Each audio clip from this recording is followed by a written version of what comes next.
विधि का विधान कर्म का सिद्धांत यही है कि जो कर्म के फल का कारण बनता है उसे ही उसका फल भोगना पड़ता है। वह चाहे 100 पर्दों में जाकर छिप जाए, उसे किसी तरह की कोई राहत नहीं मिलती। यही ईश्वरीय न्याय है अथवा विधि का विधान है जिसकी अनुपालना हर जीव को करनी पड़ती है। कर्म करने के लिए जीव स्वतंत्र है, परंतु उसके फल के भोग में नहीं।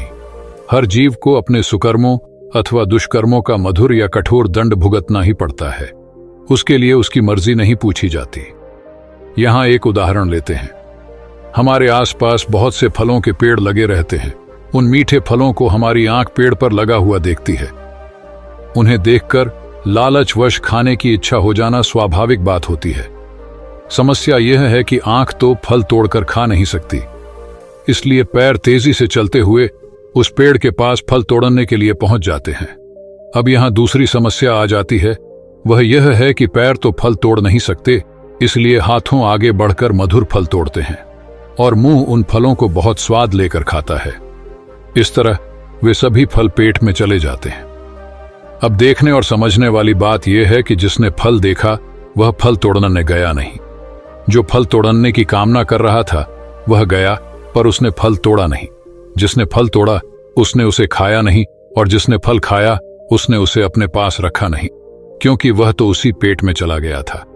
अब यहां एक नई बात होती है। उन पेड़ों की रखवाली करने वाले माली ने जब यह दृश्य देखा तो उसे बहुत क्रोध आया। वह फल तोड़ने वाले की पीठ पर डंडे बरसने लगा।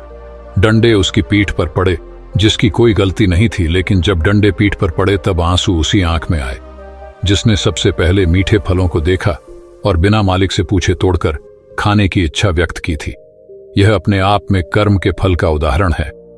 मनुष्य दूसरों की वस्तुओं पर नजर रखता है, उन्हें किसी भी तरह से पा लेना चाहता है। जब उस किए गए कर्म का फल भुगतने का समय आता है तो असहनीय कष्ट होता है। एक बात स्पष्ट करना चाहती हूं कि हम फूंक मारकर हम दिए को बुझा सकते हैं, परंतु अगरबत्ती को नहीं। इसका कारण यह है कि जो महकता है उसे कोई नहीं बुझा सकता। जो जलता है वह स्वयं ही बुझ जाता है। इस प्रकार कर्म के पास न कागज है न कोई पोथी पत्र है, फिर भी वह सारे जगत का हिसाब किताब रखता है। उसमें किसी तरह की कोई चूक नहीं होती। सब कुछ न्याय के अनुसार चलता रहता है। जिस व्यक्ति को भगवान और उनके न्याय पर अटूट विश्वास होता है उसे संसार की कोई भी कैसी भी स्थिति बेचैन नहीं कर सकती। वह हर परिस्थिति में यही सोचता है कि इसमें भी ईश्वर मेरे लिए कुछ बेहतर ही कर रहा है। यह भाव सदा अपने मन में अच्छी तरह बसा लेना चाहिए कि ईश्वर तो हमारे बिना भी ईश्वर ही है, परंतु हमारा ईश्वर के बिना कुछ भी अस्तित्व नहीं है। हम उसकी सत्ता को चुनौती देने की जरा सी भी सामर्थ्य नहीं रखते। नकारात्मक विचारों को उसी समय अपने मन से निकल देना चाहिए जिस क्षण वे हमारे मन मस्तिष्क में हलचल उत्पन्न करते हैं। यही वे पल होते हैं जब मनुष्य पूरी तरह कमजोर पड़ जाता है। सकारात्मक विचारों को यत्नपूर्वक अपने मन में स्थान देना चाहिए। बीते हुए कल के लिए ईश्वर का धन्यवाद करना चाहिए और आने वाले कल के लिए ईश्वर पर पूरा विश्वास रखना चाहिए। आज का दिन सबके लिए खुशियां लेकर आए, सदा ऐसी प्रार्थना करनी चाहिए। जो समय बीत गया, जो करणीय अकरणीय कर्म हम कर चुके, उन्हें बदल नहीं सकते। जब मनुष्य चेत जाए तब से उसे अपने कर्मों की ओर ध्यान देना चाहिए। प्रयास यही करना चाहिए कि भूल से भी कोई दुष्कृत्य अपने से न होने पाए। यदि मनुष्य थोड़ी सी सावधानी बरत ले तो उसका इहलोक और परलोक दोनों ही निश्चित रूप से सुधर सकते हैं। मनुष्य अपने कर्म, नकारात्मक विचारों एवं कल्पनाओं द्वारा ही इनका सृजन करता है। अगर ज्योतिष शास्त्र की माने तो विधि का विधान जन्म के पूर्व ही निर्धारित हो जाता है। चिकित्सा ज्योतिष में उल्लिखित है कि दान पुण्य आदि शुभ कर्म कर ग्रहों का उपचार करने के उपरांत स्वास्थ्य लाभ मिलने लगता है, क्योंकि दान पुण्य के माध्यम से अनिष्ट ग्रह शांत होकर मानसिक कष्ट, चिंता, शारीरिक पीड़ा जैसी आदि व्याधि रोगों का शमन करते हैं। कहते हैं विधि का विधान बड़ा ही निराला है। विधि शब्द अपने आप में ही विधाता से जुड़ा हुआ है। आध्यात्मिक जगत में विधि के विधान का आशय ईश्वरीय इच्छा से है, जो विधाता ने पूर्व निर्धारित कार्यक्रम के आधार पर ही निर्धारित किया है, जिसमें बदलाव मनुष्य के हाथ में नहीं है। उदाहरण स्वरूप, दुनिया का बड़े से बड़ा चिकित्सक भी मृत व्यक्ति में जान नहीं डाल सकता। यह भी विधाता ने विधि के विधान के अंतर्गत रखा है। एक प्रसिद्ध लोकोक्ति है, डॉक्टर मरहम पट्टी करता है, ईश्वर घाव भरता है। डॉक्टर इलाज करता है, सही करने वाला तो ईश्वर ही है। इलाज की कोई भी पद्धति हो, उसमें भी परमात्मा या विधि का विधान कार्य करता है। कोई भी चिकित्सक विशेषज्ञ यह दावा नहीं करता है कि वह बीमारी को पूर्ण रूप से ठीक कर सकता है।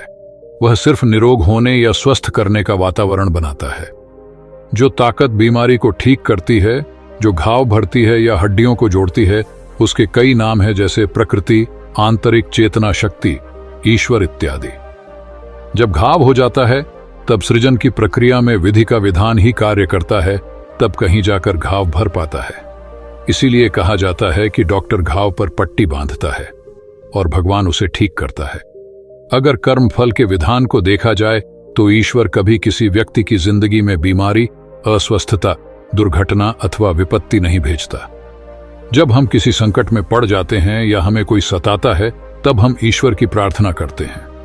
यही वह अटूट विश्वास है जो हमें एहसास कराता है, यकीन दिलाता है कि ईश्वर है। ईश्वर वह दिव्य शक्ति है जिससे सारा संसार चलता है। वेदों के अनुसार परमपिता परमात्मा अर्थात सबका पालनहार ईश्वर एक ही है, किंतु उसके रूप अनेक हैं। कहीं राम के रूप में ईश्वर को जाना जाता है तो कहीं कृष्ण के रूप में ईश्वर को पूजा जाता है, कहीं भगवान शिव के रूप में ईश्वर की वंदना होती है तो कहीं काली, दुर्गा, सरस्वती के स्वरूप में ईश्वरीय शक्ति विद्यमान है। ईश्वर निराकार है, हम उसे देख नहीं सकते, किंतु उसका एहसास हमें होता है। दृष्टिभेद के कारण मानव ईश्वर को भिन्न भिन्न नामों से पुकारता है एवं अनेक स्वरूपों में देखता एवं पूजता है। जैसे व्यक्ति एक है, लेकिन विभिन्न रिश्तों के कारण परिवार के लोगों द्वारा पिता, भाई, चाचा, मामा, फूफा, दादा, बहनोई, भतीजा, पुत्र, भांजा, पोता, नाती आदि नामों से संबोधित होता है, वैसे ही ईश्वर भी भिन्न भिन्न कर्ता भाव के कारण अनेक नाम वाला हो जाता है। जैसे जिस रूप में वह सृष्टि करता है वह ब्रह्मा कहलाता है, जिस रूप में वह सर्वत्र व्याप्त है या जगत को धारण करने वाला है उसका नाम विष्णु है, जिस स्वरूप में वह विद्या प्रदान करता है उसका नाम सरस्वती है, जिस रूप में वह समस्त धन संपत्ति और वैभव का स्वामी है उसका नाम लक्ष्मी है। ईश्वर चेतना की वह शक्ति है जो ब्रह्मांड के भीतर और बाहर जो कुछ है उस सब में व्याप्त है। संचालक होते हुए भी वह दिखाई नहीं देता, क्योंकि वह सर्वव्यापी, सर्वनियंत्रक है।